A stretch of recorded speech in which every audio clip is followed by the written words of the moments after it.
आल Mohammedan बदद कुल्ली ज़रात में आता वसल्लम। बिस्मिल्लाहिर्रहमानिर्रहीम। बेटा आज हम स्टेशनरी वेव्स का तीसरा चैप्टर पढ़ रहे हैं और हम अपना जो नोट्स आपको दिए गए हैं उन नोट्स के हम पेज नंबर 17 पर, वो नोट्स जो आपको दिए गए हैं उनके पेज नंबर 17 पर। पेज नंबर 17 क्या कहता है? अगर आप देखें उसे, नोट्स का page 17 of the notes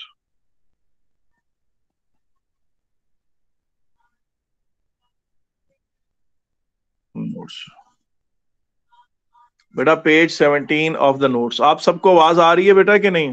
hello yes sir, आ रही है। जी, ठीक है। पेज 17 ऑफ द नोट्स में देखें, वहां पर आप ये देखें, ये दीवार है।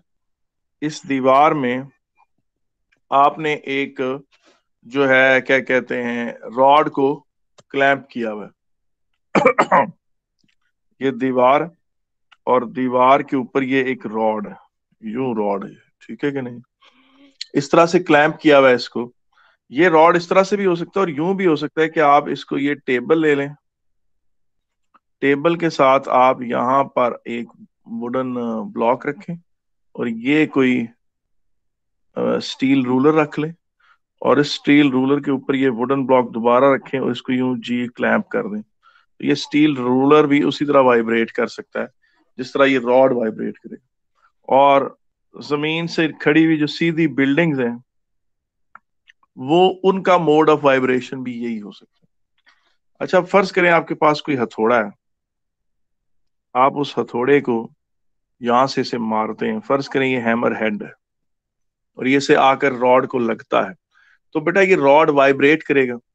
जब ये वाइब्रेट करेगा तो इसके मोड्स ऑफ वाइब्रेशंस हैं, यानी ये मुख्तलिफ तरीकों से वाइब्रेट कर सकता है, ठीक है कि नहीं? वो किस किस तरीके से हैं, अब इस तरह जब आप उसको मारेंगे हथौड़ा, तो ये यूं इसमें पॉसिबिलिटीज हैं, वो मैं आपके सामने बनाता हूँ।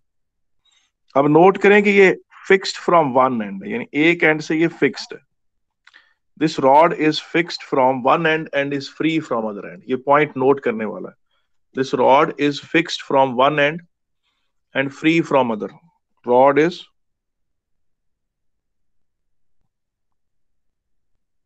Fixed from one and free from other, and other and is free. ये बड़ा इंपॉर्टेंट पॉइंट है, इसीलिए इसकी जो फिजिक्स है वो उससे डिफरेंट है जो आप 2 दिन पहले पढ़ रहे हैं, ठीक है ना? इसका एक एंड हेल्ड है और एक एंड फ्री है, ठीक है कि नहीं? तो ये पेज 17 ऑफ द नोट्स पे हम पहुंचे हुए हैं, ठीक है। अच्छा जी। अगर आप एक बड़ी स्पेसिफिक किस्म की स्ट्रोक लगाएं इस हैमर की, तो ये रॉड इस तरह से वाइब्रेट कर सकता है। ये यूं है रॉड, ये यूं वाइब्रेट कर सकता है। ये इसका एक पॉसिबल मोड ऑफ वाइब्रेशन है। और उसके अलावा ये इस तरह से वाइब्रेट कर सकता है।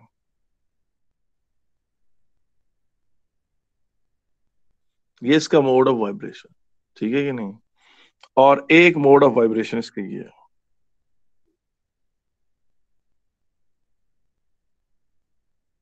ये इसका मोड ऑफ वाइब्रेशन, ठीक है कि नहीं? और अगर आगे बनाता चला जाऊं तो इसके मोड ऑफ वाइब्रेशंस ये हैं,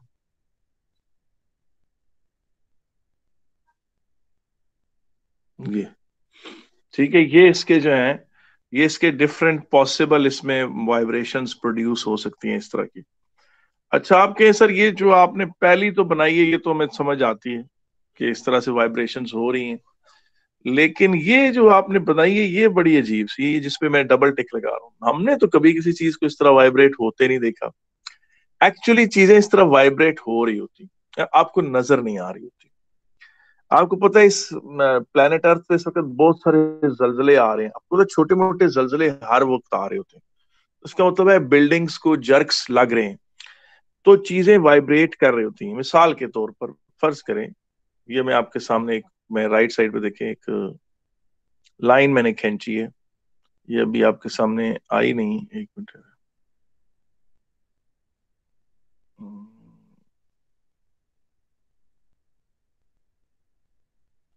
दोबारा मैं इसको खींच देता हूँ।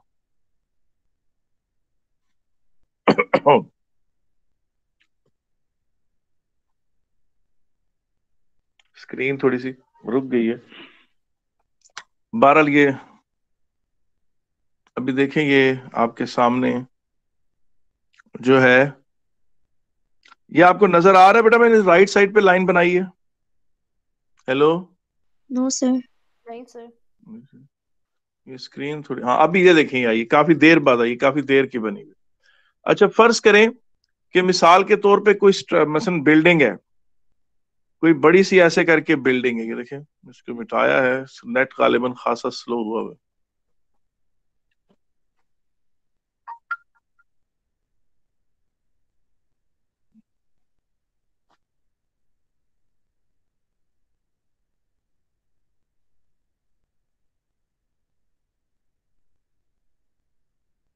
जी, अब ये देखें, ये बिल्डिंग है आपकी, कोई बड़ी ऊंची बिल्डिंग है।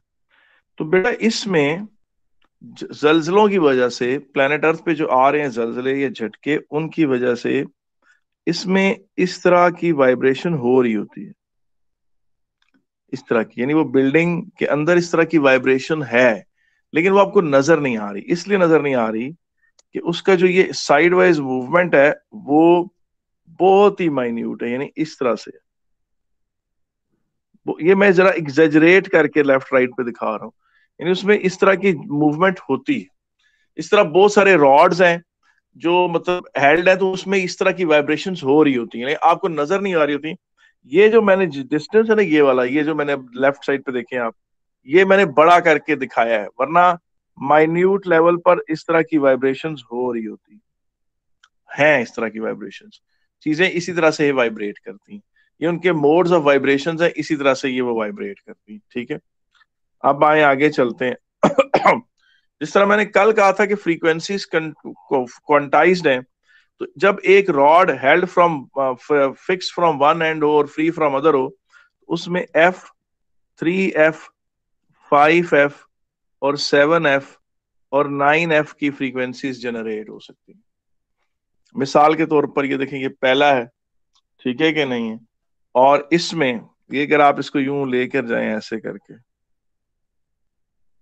तो ये देखें ये वेवलेंथ इसकी कितनी बनेगी, इसको आगे ले जाएं तो ये आपके पास एक एंटी नोड है,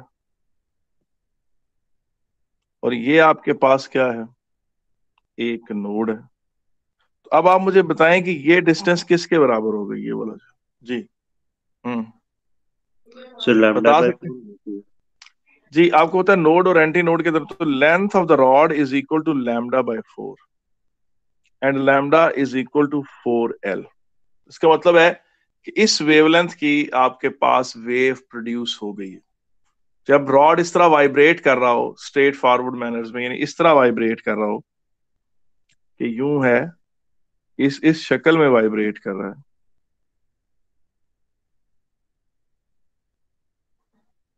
इस शक्ल में वाइब्रेट कर रहा है, तो ये नोड है, ये बेटा एंटी नोड है। ठीक है, तो ये लैम्डा बाय 4 ही होगा हमेशा। मुझे बताएं, किसी को इसमें नहीं समझ आई तो मैं हाजिर हूं। हेलो जी। हम्म, ठीक है बेटा। हेलो? Yes sir. अच्छा, अब आगे चलते हैं। अगली बात जो मैंने आपसे करनी थी वो क्या थी, वो ये है कि ये देखें, ये वेव इस तरह से है ना, ये आगे जाकर बेटा यूं हो जाती है इस तरह से, यानी कि ये लैम्डा बाय 2, ये लैम्डा बाय 4 है। और तो फिर वेवलेंथ किसके बराबर हुई, लेंथ ऑफ द रॉड किसके बराबर हुई? लेंथ ऑफ रॉड जो है वो किसके बराबर बना यहाँ पर? जी बताएं आप लोग मुझे कि यहाँ लेंथ ऑफ रॉड किसके बराबर है? Lambda by 2 plus lambda by 4। Lambda by length of the rod जो है वो इसके बराबर है। अब ये बराबर हो गया जी 4, 2 lambda plus lambda 3 lambda by 4।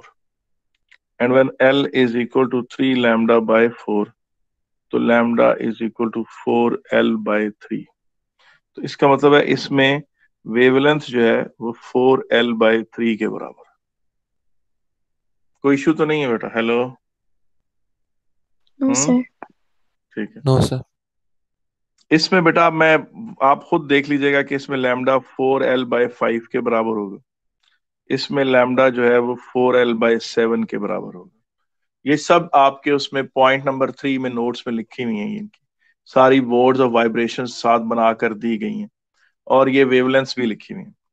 और बेटा इसमें जो भी क्या कहते हैं, इसकी फ्रीक्वेंसी f है, इसकी जो कि आप देखें वेवलेंथ जो है, आप खुद देखें कि अगर पहले वेवलेंथ थी 4L, फिर वेवलेंथ हो गई 4L/3, तो अगर इसकी फ्रीक्वेंसी f है तो फिर इसमें कौन सी फ्रीक्वेंसी होगी? 3f, उससे 3 गुना बड़ी। फिर वेवलेंथ हो गई 4L/5, यानी 5 गुना वेवलेंथ कम हुई, तो फ्रीक्वेंसी 5 गुना बढ़ जाएगी। और फिर वेवलेंथ हो गई 4L/7, 7 टाइम्स कम हुई, वेवलेंथ कितनी हुई? 7 टाइम्स कम हुई, तो फ्रीक्वेंसी हो जाएगी 7f। तो इस तरीके से बेटा क्या कहते हैं, ऑड मल्टीपल्स प्रोड्यूस होते हैं इसके अंदर। और ये जो चीज है ये चीज जो है, ये उसका केस है जिसमें रॉड एक एंड से फ्री है और एक एंड से बेटा क्या है, हेल्ड है। और इसमें अगर आप नोट करें, इसमें अगर आप नोट करें तो ये देखें, इसमें नोड और एंटी नोड, पहला जो मोड ऑफ वाइब्रेशन है, मैं दोबारा बना देता हूँ साफ सुथरा करके। ये देखें, पहले मोड ऑफ वाइब्रेशन में ये चीज इस तरह वाइब्रेट कर रही है, इसमें ये है जनाब आपके पास नोड, और ये है एंटी नोड, ठीक है कि नहीं? तो यहाँ number of nodes number of anti nodes के बराबर है, या नंबर ऑफ नोड और नंबर ऑफ एंटी नोड्स दोनों क्या है? बराबर है, ठीक है कि नहीं? और उसके बाद आप ये चीज देखें कि इस केस में, ये वाला जो केस है, इसमें नोड नोड 2 हैं और एंटी नोड भी 2 हैं, तो इसमें number of nodes number of anti nodes के क्या है बेटा? बराबर है। फिर इसमें देखें, ये इसमें बेटा क्या है? इसमें भी नोड 3 है और एंटी नोड्स कितने हैं? वो भी 3 है। तो पिछली जो केस आपने पढ़ा था उसमें क्या था? उसमें नंबर ऑफ नोड्स ज्यादा थे, एक ज्यादा था, लेकिन इसमें बराबर, ठीक है कि नहीं है? तो ये जो है ना वो क्या कहते हैं, यूं बेटा इसमें number of nodes number of anti nodes के बराबर हैं, और इसमें ऑड फ्रीक्वेंसीज प्रोड्यूस होती हैं। और इसके अलावा अगर आप उस रॉड को, वो जो रॉड आपने यूं बनाया था, उस रॉड को, ये दीवार है, इस तरह से हथौड़ी मारे, यूं अप्रोप्रिएटली, बड़े टेक्निक से, बड़ी कैलकुलेटेड हथौड़ी मारे उसको इस तरह से, तो बेटा उसमें लॉन्गिट्यूडनल वेव्स पैदा हो सकती हैं। लॉन्गिट्यूडनल वेव्स इस तरह की कि उसमें मालिक जो वाटर, उसके जो हैं जो एटम्स हैं, वो यहाँ वाले इस एंड वाले एटम्स ज्यादा बड़े एम्पलीट्यूड से वाइब्रेट करेंगे, इस वाली जगह पर कम, और इस जगह वाले और कम एम्पलीट्यूड से, और इस जगह वाले और कम। और इसको अगर हम वो ट्रांसवर्स की शक्ल में बनाएं तो इस तरह से दिखाएंगे। तो ये देखें, इस तरह से ट्रांसवर्स वेव्स इसमें प्रोड्यूस हो सकती हैं। फिर इसमें इसका थर्ड इससे जरा हायर लेवल इस तरह प्रोड्यूस होगा।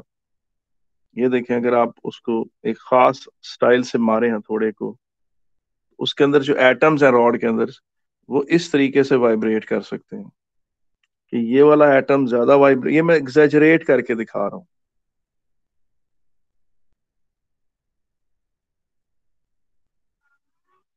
ये यूं, तो अगर अब आप देखें इसको, ये वाला एटम बिल्कुल नहीं वाइब्रेट कर रहा, ये वाला एटम बिल्कुल वाइब्रेट नहीं कर रहा, ये मैक्सिमम वाइब्रेट कर रहा है, और ये वाला एटम भी मैक्सिमम वाइब्रेट कर रहे हैं। तो नतीजतन ये एक ट्रांसवर्स के पर्सपेक्टिव से देखें तो उसी तरह की ये वेव जनरेट हो जाती है। और अगर इसकी फ्रीक्वेंसी एफ है तो इसकी थ्राइस एफ है, और जो स्पीड ऑफ वेव है वो इसमें कांस्टेंट रहेगी। ये जो स्पीड, इनमें भी बेटा जो हो क्या रहा है, जब आपने इसको हथौड़ा मारा था, मैं दोबारा बना के दिखाता हूँ, ये देखें, ये फर्ज करें ये रॉड है, ठीक है कि नहीं। जब आपने इसके ऊपर एक यूं करके इसके ऊपर हथौड़ा मारा ऐसे करके, और आपके हथौड़ा मारने से इसमें ट्रांसवर्स वेव प्रोड्यूस हुई और ये यूं यूं वाइब्रेट हुआ, तो एक्चुअली फिजिसिस्ट कहते हैं कि एक वेव यूं ट्रेवल करके गई, उसे प्रोग्रेसिव वेव कहेंगे। वो यहां से रिफ्लेक्ट होकर आई, और प्रोग्रेसिव वेव और रिफ्लेक्टेड वेव, और फिर वो वेव इस एंड से फिर रिफ्लेक्ट हुई, फिर यहां से फिर रिफ्लेक्ट हुई। तो ये जो दो ऑपोजिटली ट्रेवलिंग प्रोग्रेसिव वेव्स हैं, इनकी इंटरफेरेंस से स्टेशनरी वेव्स प्रोड्यूस हुई। ये बात कल आपने पढ़ी थी कि स्टेशनरी वेव्स एक्चुअली दो ऑपोजिटली ट्रेवलिंग प्रोग्रेसिव वेव्स से मिलकर बनती है। दो ऑपोजिटली ट्रेवलिंग प्रोग्रेसिव वेव से बेटा क्या बनती है, मिलकर बनती है। तो बेटा ये आप अगर नोट करें, आप देखें, आप बस अपने नोट्स खोलें, तो उसमें ये पेज 17 और 18 के अंदर ये चीजें डिटेल से बना दी गई हैं। अगर आप कहते हैं तो मैं आपको दिखा दूं या आगे चलूं। हेलो, आगे चलिए सर। आगे चलता हूं। अब बेटा बड़ा इंपॉर्टेंट पॉइंट आ रहा है जिसपे बहुत ज्यादा क्वेश्चंस आए हुए हैं, और वो मैं डिस्कस करूंगा, और वो है जी stationary waves of sound. Stationary waves of sound.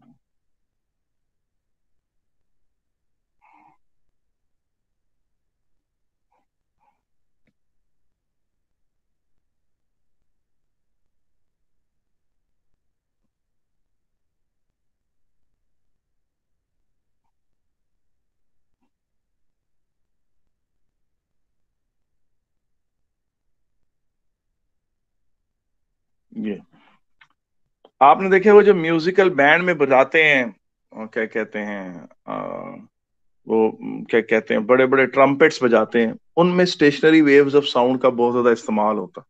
कैसे वो देखते हैं, फर्ज करें कि ये एक पाइप है, ये क्या है, ये एक पाइप है, ठीक है, और नोट करें कि इसका एक एंड बंद है, pipe close from one and,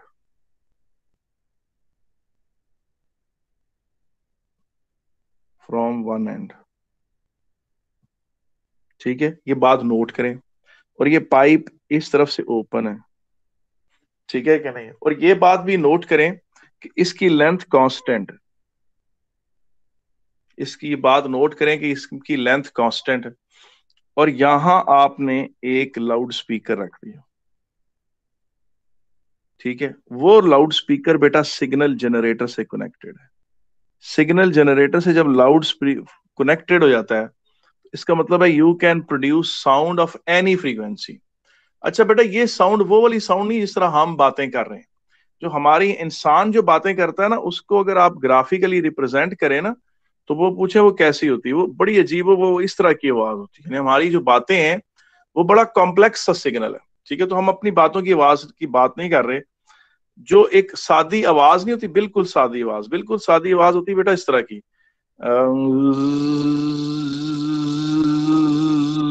एक स्ट्रेट फॉरवर्ड आवाज है, जिसमें कोई खास वो टोन्स नहीं है। तो जो सिंपल साइनोसाइडल जो सादी वेव वाली आवाज होती है ना, जिसको एक सिंपल साइन के ग्राफ से या कॉस के ग्राफ से रिप्रेजेंट किया जा सकता है, वो इस तरह की आवाज है। तो हम अभी बिल्कुल सादी आवाजें पढ़ रहे हैं। तो loudspeaker connected to signal generator, तो उससे क्या होता है, loudspeaker connected to signal generator. अब loudspeaker connected to signal generator है, तो उससे क्या होगा, it can produce sound of any frequency, it can produce sound of any frequency, ठीक है, ठीक है। अब आप देखें, जब लाउड स्पीकर से आवाज प्रोड्यूस होगी तो वो क्या होगी, लाउड स्पीकर से जो आवाज होगी वो इस तरफ को जाएगी। ये जनाब प्रोग्रेसिव वेव है, और ये पाइप के अंदर मूव कर रही है। बेटा जब ये इस क्लोज एंड पे होगी तो यहां से ये टकराएगी। अब ये दो वो वापस जो आ रही है रिफ्लेक्टेड वेव, वो भी एक प्रोग्रेसिव वेव है। तो इसका मतलब है दो अपोजिटली ट्रेवलिंग वेव्स बन गई। एक वेव आ रही है, एक वेव जा रही है, और ये दोनों मिलकर आपस में इंटरफेयर करती, आपस में मिलकर इंटरफेयर करती हैं। तो फिर क्या होता है वो बात करेंगे। अच्छा, एक बात नोट करें, मुझे आप एक बात बताएं कि अगर मैं इसे ट्रांसवर्स वेव से तशबीह देना चाहूं इस पाइप को, तो किस से दूं? क्या मैं इसे एक ऐसी स्ट्रिंग से तशबीह दूं जो दोनों तरफ से वो है क्लैंप्ड है, या एक ऐसे रॉड से तशबीह दूं, एक ऐसे रॉड से तशबीह दूं जो एक तरफ से फिक्स्ड है और दूसरी तरफ से फ्री है?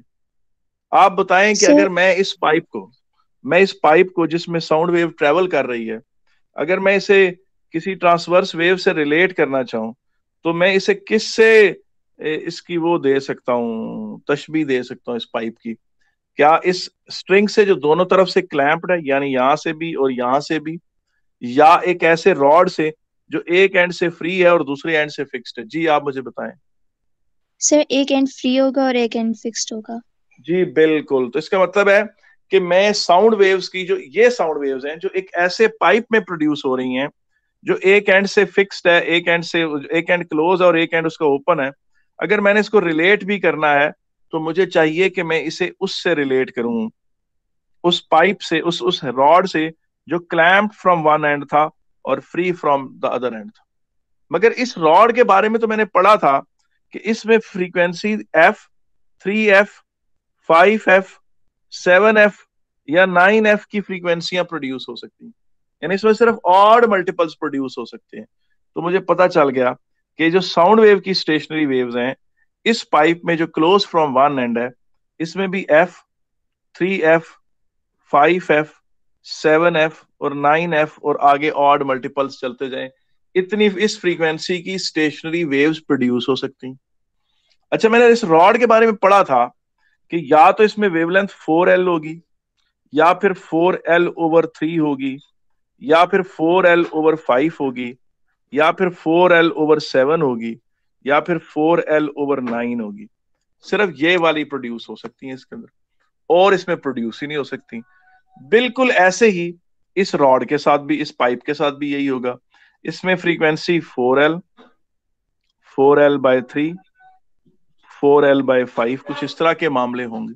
विद लिटिल एडजस्टमेंट वो क्या है वो बात करते हैं। तो चलें जी, ये बात तो हमें समझ आ गई, अब शुरू करते हैं।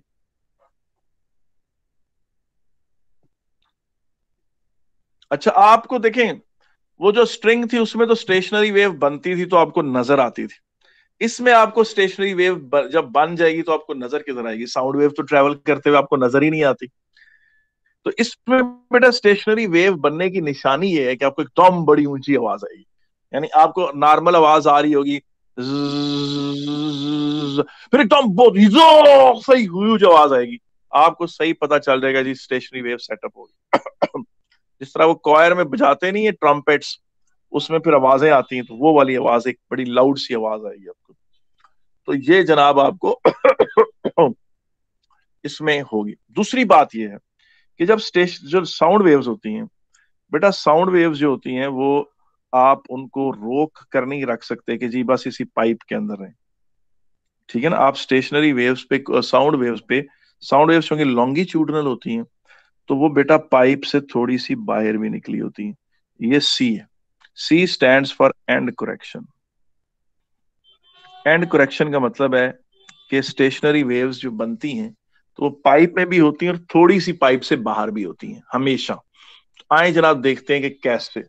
अब बेटा मैं जो बात कर रहा हूं ये नोट्स में पेज नंबर 20 और 21 के ऊपर बात कर रहा हूं, ठीक है? अब जो मैं बातें करने लगा हूं आपसे पेज नंबर 20, 21, और अब मैं आ रहा हूं 22 के ऊपर, और इसके ऊपर से मैं बात करूंगा 22 वाली जो बात है ना, उसको मैं डिटेल से दोहराऊंगा, ठीक है कि नहीं? वो आप गौर से सुनेंगे क्या लिखा है, ठीक है? वो देखें 22 पे जी।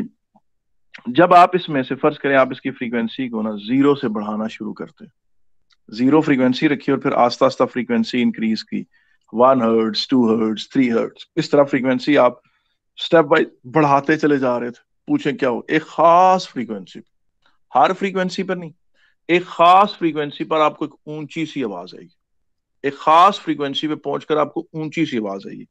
तो वो ऊंची सी आवाज जब आएगी उस वक्त हो क्या रहा होगा, कुछ इस तरह की कैफियत होगी मालिक्यूल्स की। ये देखें, मालिक्यूल्स कुछ इस तरह की मोशन कर रहे होंगे। जो ये मालिक्यूल्स है ना यहाँ पर, ये वो यूं यूं वाइब्रेट कर रहे होंगे। नोट करें, वो पाइप से बाहर भी आ रहे हैं, ठीक है, यूं भी आ रहे होंगे, ठीक है, बल्कि हाँ यूं। और जो इधर वाले हैं वो भी वाइब्रेट कर रहे होंगे, लेकिन जरा छोटे एम्पलीट्यूड से। और जो इससे पीछे एम्पलीट्यूड, ये भी वाइब्रेट कर रहे होंगे, लेकिन जरा और छोटे एम्पलीट्यूड से, और छोटे। और जो इधर है ये और छोटे एम्पलीट्यूड से वाइब्रेट कर रहे होंगे। और इधर वाले तो बहुत ऐसे चीचक सी मोशन कर रहे होंगे, और ये वाले तकरीबन रुके हुए होंगे। इसको अगर आप नोट करें, इसको अगर आप ट्रांसवर्स वेव्स की शक्ल देना चाहें तो ये कुछ इस तरह की शक्ल बनती है। अगर आप इसको ट्रांसवर्स वेव से तशबीह देना चाहें, यानी उसको साथ उसको रिलेट करना चाहिए, कुछ इस तरह की कैफियत बनती है, ठीक है कि नहीं। यानी वो जो उनके मॉलिक्यूल्स की वाइब्रेशंस हैं वो यूं शो कर रहे हैं। अब आप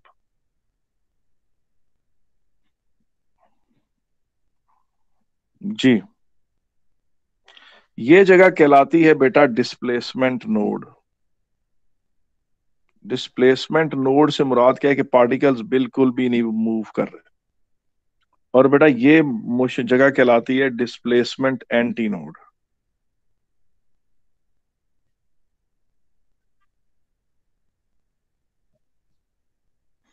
ठीक है कि नहीं। अब आप ये चीज देखें,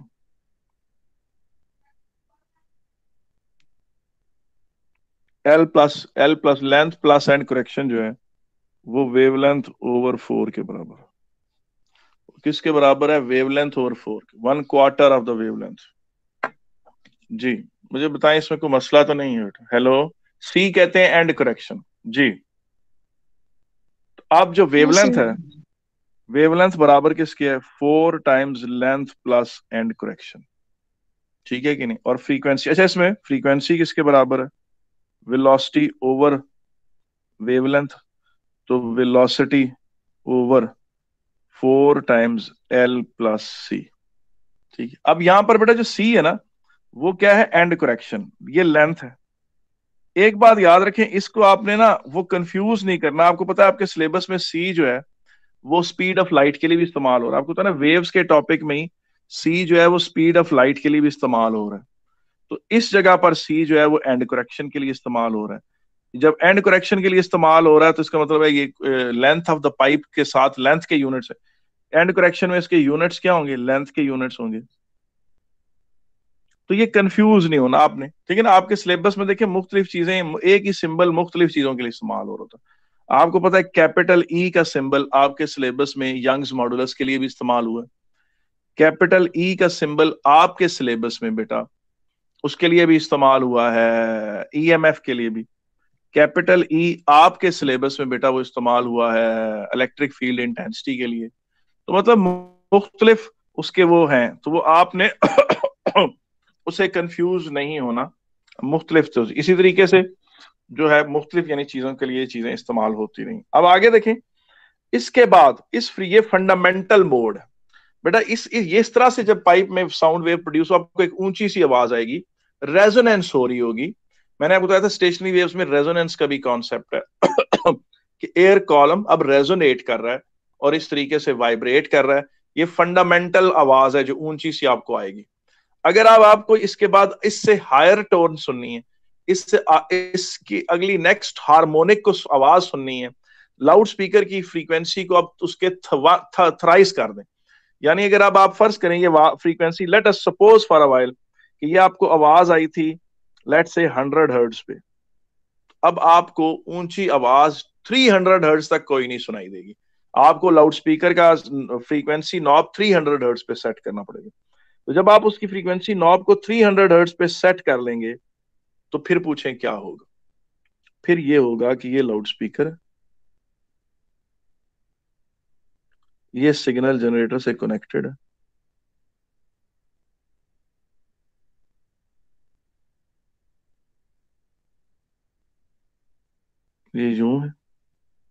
ठीक है कि नहीं? और फिर क्या होगा, यहां पर जो मॉलिक्यूल्स वाइब्रेट कर रहे हैं वो मैं आपको बना के दिखाता हूं कि वो किस तरह से वाइब्रेट कर रहे हैं। ये मॉलिक्यूल्स बहुत ही सही डैंगलिंग कर रहे होंगे, बड़ी ठीक ठाक। ये मॉलिक्यूल्स उनसे जरा कम एम्पलीट्यूड पे वाइब्रेट कर रहे होंगे। ये वाले मॉलिक्यूल्स बिल्कुल रुके हुए होंगे, और फिर ये वाले मॉलिक्यूल्स वाइब्रेट कर रहे हैं। ये वाले मॉलिक्यूल्स उनसे बड़े एम्पलीट्यूड से, और ये वाले मॉलिक्यूल्स जरा कम, और ये बिल्कुल रुके हुए होंगे। ठीक है, अगर अब आप इसको ट्रांसवर्स वेव्स की के साथ उसको रिलेट करना चाहें तो ये कुछ इस तरह की सूरत हाल बनती है। और वेव ज़ाहिर है हस्बे मामूल लेंथ ऑफ पाइप से थोड़ी बाहर आई हुई होगी। सी एंड करेक्शन है जिसके यूनिट्स लेंथ के हैं, स्पीड ऑफ लाइट नहीं है ये एल लेंथ टोटल है। अब आप खुद ये चीज देखें, फ्रीक्वेंसी फंडामेंटल का थ्राइस हो चुकी है। वेवलेंथ जो है वो 4 times the length of the pipe plus and correction over 3 होगी। ठीक है, ये आपका डिस्प्लेसमेंट नोड बन जाएगा।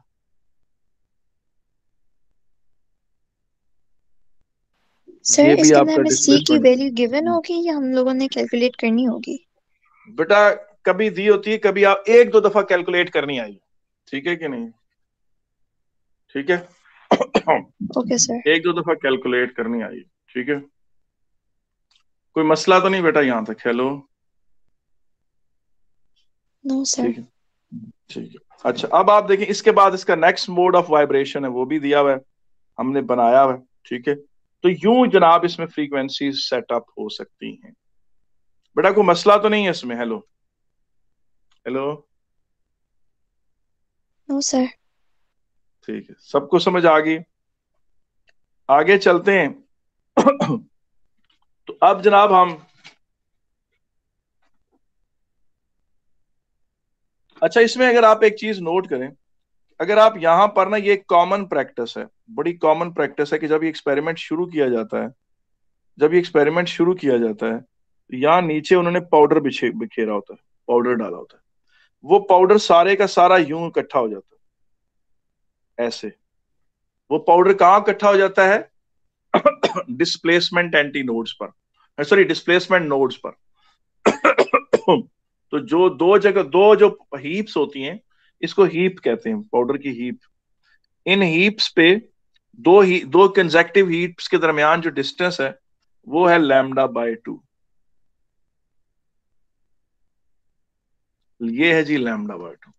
बेटा ये स्टेशनरी वेव्स में सेकंड मोस्ट इंपॉर्टेंट टॉपिक है जो इस तरह से आता है। इसके अलावा और भी इसमें कुछ हैं चीजें, लेकिन वो सारी इसी से सिमिलर हैं। एक बेटा आगे चलते हैं। बेटा इसके अलावा स्टेशनरी वेव्स ऐसी भी होती हैं जिनमें, ये देखें, ये नोट करें, ये पाइप है और ये पाइप का ये मुंह है, और नोट करें कि यहां पर आपने लाउड स्पीकर भी रख सकते हैं, यहाँ इंसान का मुंह भी हो सकता है। ठीक है, और इसकी जगह ट्यूनिंग फोक भी हो सकता है। नहीं, क्वाइट पॉसिबल कि ये देखें यहां पर कोई ट्यूनिंग फोक पड़ा हो, ये भी पॉसिबिलिटी है, जो वाइब्रेट कर रहा हो और साउंड वेव्स अंदर फेंक रहा हो उसके। और ये नोट करें, ये इसमें मूवेबल पिस्टन है। ये आपने देखा है, वो जो बजा रहे होते हैं म्यूजिक और हाथ से कोई लीवर हिला रहे होते हैं तो वो ये पिस्टन हिला रहे होते हैं। पिस्टन हिलाने से क्या होता है? इस पिस्टन हिलाने से वो length of the pipe change कर रहे हैं। अब नोट करें, अब नोट करें कि अब फ्रीक्वेंसी चेंज नहीं हो रही।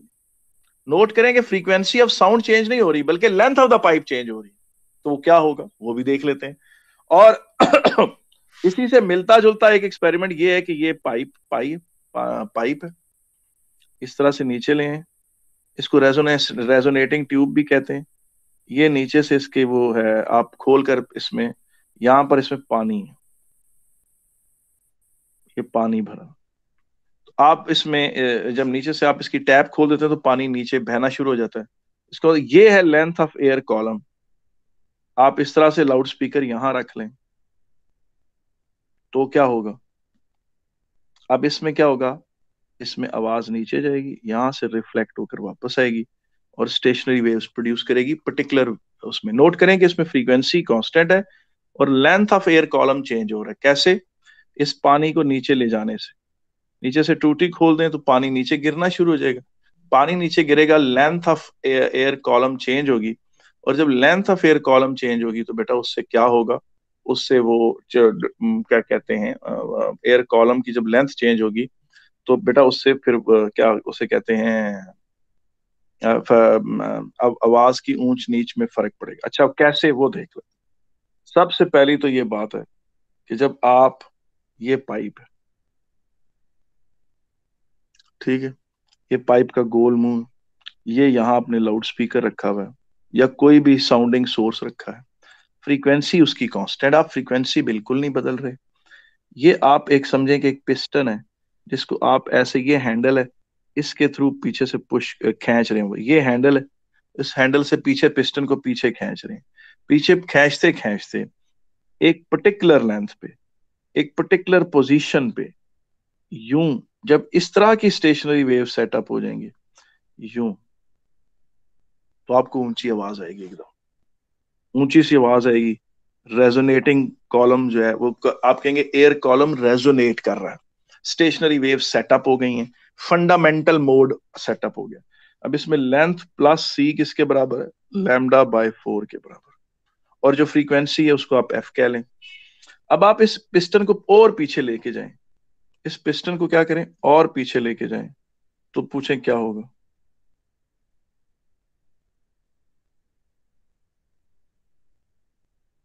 जितना आप पहले था ना यहां पर, इसके तकरीबन डबल के करीब लेंथ पीछे लेके जाएंगे, तो अब जो है दोबारा आपको ऊंची आवाज सुनाई देगी। वो जब दोबारा आपको ऊंची आवाज सुनाई देगी तो उस वक्त इसमें ये वाला मोड ऑफ वाइब्रेशन सेट हो चुका हो, ये वाला। और आप देखें जो फ्री एंड है, फ्री एंड हमेशा क्या रहता है? एंटी नोड रहता है। फ्री एंड क्या रहता है? Anti node, displacement anti node कहलाता है। फ्री डिस्प्लेसमेंट एंड ठीक है। और यहां पर मॉलिक्यूल जो हैं,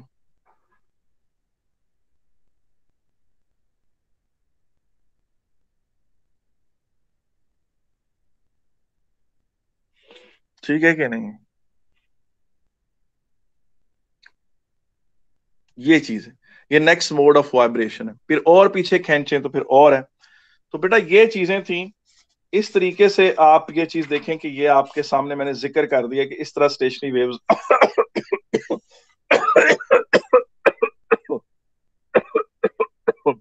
बेटा जो आपको नोट्स दिए गए हैं उनमें मैंने ये टॉपिक्स तोड़ दिए गए हैं और हर टॉपिक के क्वेश्चन उसके साथ जोड़े गए हैं। मसलन मतलब जो क्वेश्चन जिस टॉपिक का बनता है उसके साथ जुड़ा हुआ वो आ रहा है। मसलन जो स्ट्रिंग के क्वेश्चंस हैं वो पिछला जो पहले टॉपिक कल पढ़ाया था उसके साथ है। इस pipe close from one and और फिक्स लेंथ के क्वेश्चंस अलग हैं, और ये मूवेबल लेंथ हो जिसमें पिस्टन पीछे मूव कर रहा है, इनके क्वेश्चंस अलग दिए हुए हैं। बेटा कोई मसला तो नहीं है? हेलो हेलो, ठीक है? No sir. ठीक है। अब बेटा जो इसमें आपने ये सारे नोट्स पढ़ लेने हैं और सारे नोट्स पढ़कर फिर आपने क्वेश्चंस करने हैं, और कोई चीज मुझसे कोई चीज समझ ना आए तो मैं हाजिर हूं। मैं सिर्फ आपको ब्रीफली जल्दी जल्दी बाकी दो चीजें कराकर इस लेक्चर को खत्म करता हूं। और स्टेशनरी वेव्स बेटा यहाँ एंड हो रही। स्टेशनरी वेव्स में क्या था? स्टेशनरी वेव्स में ये था, मैं ब्रीफली अगर बात करूं तो स्टेशनरी वेव का ये है कि दो ऑपोजिटली ट्रेवलिंग प्रोग्रेसिव वेव्स मिलकर स्टेशनरी वेव्स बनाती हैं। स्टेशनरी वेव में एनर्जी लोकलाइज हो जाती है, दाएं बाएं नहीं जाती। स्टेशनरी वेव में नोड और एंटी नोड्स होते हैं। स्टेशनरी वेव्स ने यह बताया कि आपके दाएं बाएं आगे पीछे जो चीजें हैं वो पर्टिकुलर फ्रीक्वेंसीज के साथ और पर्टिकुलर मोड ऑफ वाइब्रेशंस हैं उनके। यानी आपके घर का जो दरवाजा है ना वो भी हल्का हल्का हिल रहा है, आपको नजर नहीं आ रहा। और जब वो हिल रहा है तो उसकी कोई फ्रीक्वेंसी भी है, वो वाइब्रेट कर रहा है। और अगर उसकी कोई फ्रीक्वेंसी है तो वो एक पर्टिकुलर फिक्स्ड फ्रीक्वेंसी है, और उसमें एक मोड ऑफ वाइब्रेशन है वो भी फिक्स्ड है, वो आपको नजर नहीं आ रहा। ठीक है कि नहीं? उसमें हल्का हल्का एम्पलीट्यूड इतना छोटा है कि वो आपको नजर नहीं। आपके कमरे का जो पंखा है उसके जो पर हैं वो भी इस वक्त जर्क कर रहे हैं। क्यों जर्क? अच्छा, वाइब्रेट क्यों कर रहे हैं? वाइब्रेट इसलिए कर रहे हैं कि मैंने आपको बताया था इस जमीन पर हर वक्त जलजले आ रहे होते हैं। आपको जलजला वो महसूस होता है जिसका स्केल 4 या 5 से ऊपर हो। स्केल 1 के रिएक्टर स्केल पर जिसका मैग्नीट्यूड 1 हो या 1.5 हो या 2 हो, वो आपको महसूस ही नहीं होता, मगर वो इस वक्त आज भी आएंगे दिन में। उनकी वजह से आपके दाएं बाएं बिल्डिंगें, छतें, चीजें, हर चीज वाइब्रेट करती है।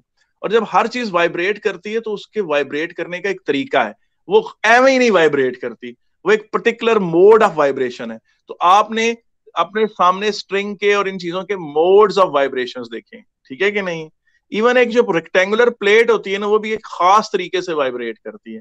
मैं उसकी भी वीडियो आपको भिजवाऊंगा। आपने मुझे याद कराना है कि जो आपने सर वीडियोस डाउनलोड किए हैं स्टेशनरी वेव्स के नाम पर, वो सारी आप ग्रुप में शेयर करें ताकि हम उन्हें देख सकें। और वो मैंने आपको बताया ना, मैंने अगर फर्ज करें आपको 5 वीडियोस भेजी हैं तो मैंने खुद 15, 20, 25 देखी हैं। जो मुझे नहीं अच्छी लगी वो मैंने नहीं आपको दी। जो सही, जिस टीचर ने कुछ सही मेहनत की हुई, अच्छी मजे का काम किया है, वो मैंने आपको दिखाया। अच्छा जी, जिस तरह वो सर थे जो कल जिनकी मैं परसों वीडियो दिखा रहा था, उन्होंने वाकई कमाल की दिखाई है वो वीडियोस, मैं I appreciate him a lot. अच्छा, आखिरी बात बस बेटा ये देखो, ये जो पाइप है जो कि ओपन फ्रॉम बोथ एंड है, ओपन फ्रॉम बोथ एंड है, इसमें ये हो सकता है कि ये लाउड स्पीकर आप एक यहां भी रखें और एक लाउड स्पीकर यहां भी रखें, और यहां से आवाज भी जाए और वहां से भी आए, और वो दोनों अपोजिटली ट्रेवलिंग प्रोग्रेसिव वेव्स मिलकर स्टेशनरी वेव बनाएं, ठीक है कि नहीं। तो वो उसमें जो डिफरेंट मोड्स ऑफ वाइब्रेशंस हैं वो मैं फटाफट आपके सामने बना देता हूं। बेटा इस केस में एंटी नोड्स नोड से ज्यादा होंगे, ठीक है कि नहीं। मैं जल्दी जल्दी बना देता हूं। बेटा इसमें फ्रीक्वेंसी अगर एफ होगी तो इसमें 2f होगी और इसमें 3f होगी, ठीक है, ये याद रखें। और इसमें जो मोड ऑफ वाइब्रेशन है वो ये है, और बेटा इसमें जो मोड ऑफ वाइब्रेशन है वो ये है। मैंने ट्रांसवर्स वेव्स की तरह दिखा रहा हूं। दोनों स्पीकर से सेम फ्रीक्वेंसी आएगी ना? जी बिल्कुल, ऑफ कोर्स, वरना तो बेटा ये बहस ही फजूल हो जाएगी, ठीक है। और सर अगर चेंज करें तो तब तो फिर जनरेट ही नहीं होगी नहीं, स्टेशनरी। फिर नहीं बनेगी। स्टेशनरी वेव बड़ी नखरे वाली होती हैं, ये बड़ी मेहनत से बनती हैं, बड़ी खास फ्रीक्वेंसियों पे बनती हैं, खास स्टाइल से बनती है और मेहनत से बनानी पड़ती। और जब बनती हैं, आपने देखा था कल वो सर फ्रीक्वेंसियां एडजस्ट कर रहे थे तो हो रही थी, खास फ्रीक्वेंसी, वरना वो बनती ही नहीं थी, सेटअप ही नहीं होती थी। स्टेशनरी वेव सेटअप होती है, और जब वो सेटअप होती है उस वक्त ड्राइवर की फ्रीक्वेंसी ड्रिवन की फ्रीक्वेंसी से मैच करती है, रेजोनेंस भी होती है इसलिए उनको रेजोनेटिंग वेव्स भी कहते हैं, इन्हें स्टैंडिंग वेव्स भी कहते हैं, ठीक है कि नहीं। तो ये इनके मोड्स ऑफ वाइब्रेशंस, ठीक है कि नहीं। और बेटा अब कैम्ब्रिज वाले बड़े शरारती हैं, जानबूझ के ना पंगा लेने से बाज नहीं आते। ये मल्टीपल चॉइस उनका फेवरेट है। कहते हैं कि ये जो इसकी लेंथ है ना L, नोट करें ये पाइप एक तरफ से क्लोज्ड है और एक तरफ से क्या है, ओपन है। और नोट करें ये वाली बात कि ये जो पाइप है ये इसकी लेंथ L है और ये दोनों तरफ से बेटा क्या है, ओपन है, ठीक है कि नहीं है। बेटा इसकी फंडामेंटल, उसको हम F कह लेते हैं, और इसकी फंडामेंटल F डैश। मुझे बताएं किसकी फंडामेंटल ज्यादा बड़ी होगी और किसकी फंडामेंटल छोटी होगी, बताएं, बता सकते हैं आप?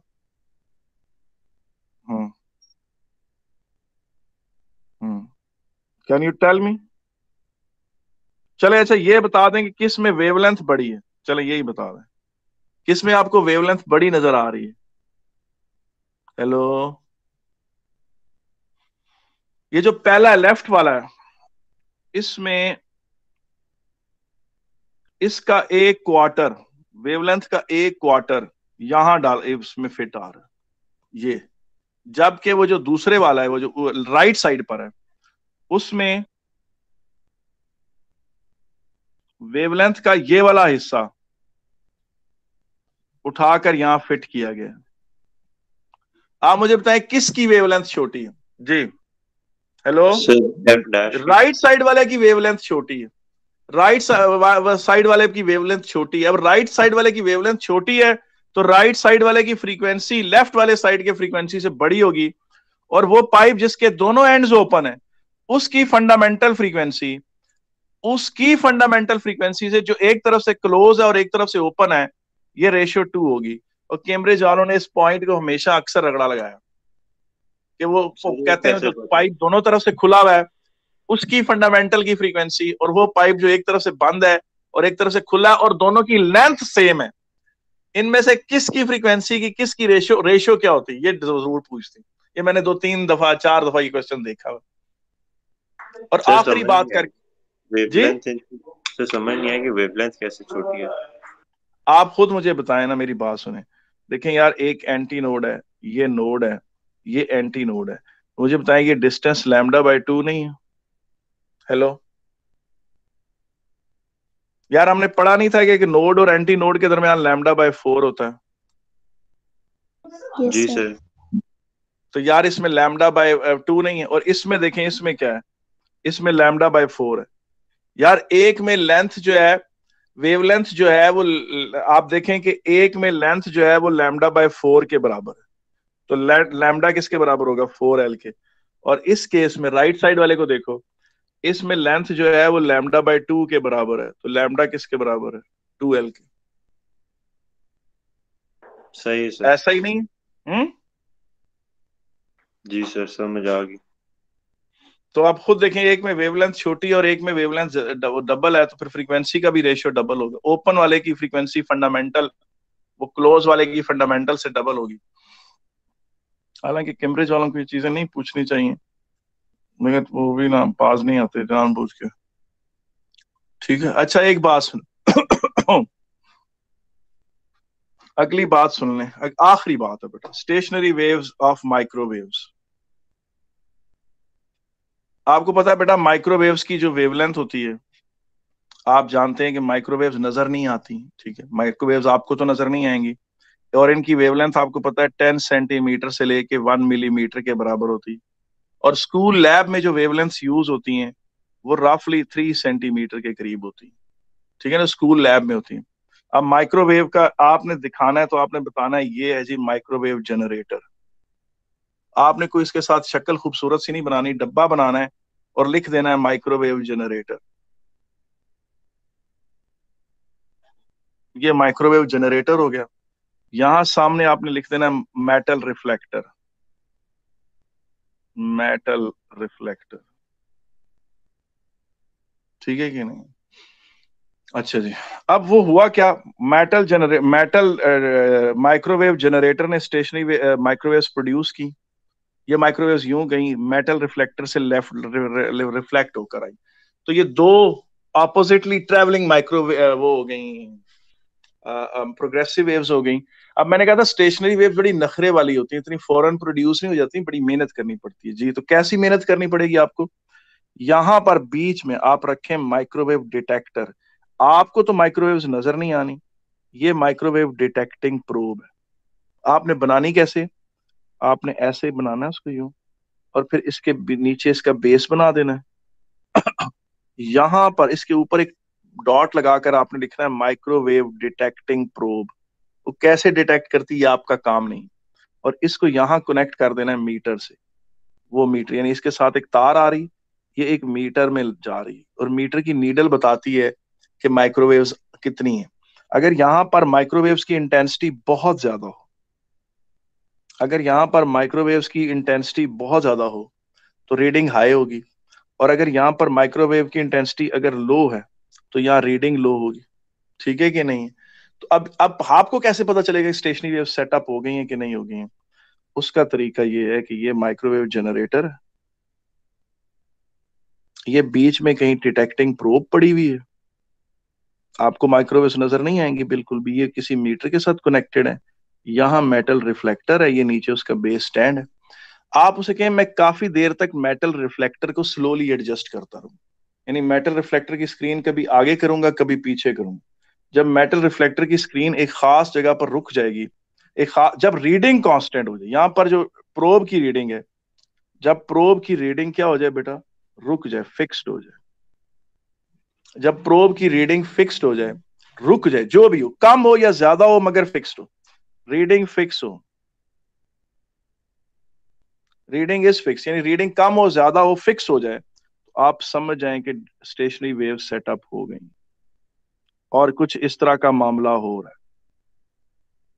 उसके बाद आप प्रोब को जब ऐसे मूव करेंगे इस तरफ को, तो प्रोब की रीडिंग लो हाई, लो हाई, लो, हाई, लो, हाई, लो, हाई, इस तरह से होगी।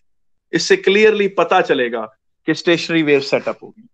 और दो लो रीडिंग्स के दरमियान λ/2 होगा, दो हाई रीडिंग्स के दरमियान λ/2 होगा। तो ये भी बेटा इसका भी जिक्र आता है नोट्स के एंड में इसका भी जिक्र मौजूद है। मैं आपसे कहूंगा कि मैंने ना जो नोट्स, मैं रिकॉर्डिंग ऑफ करूंगा।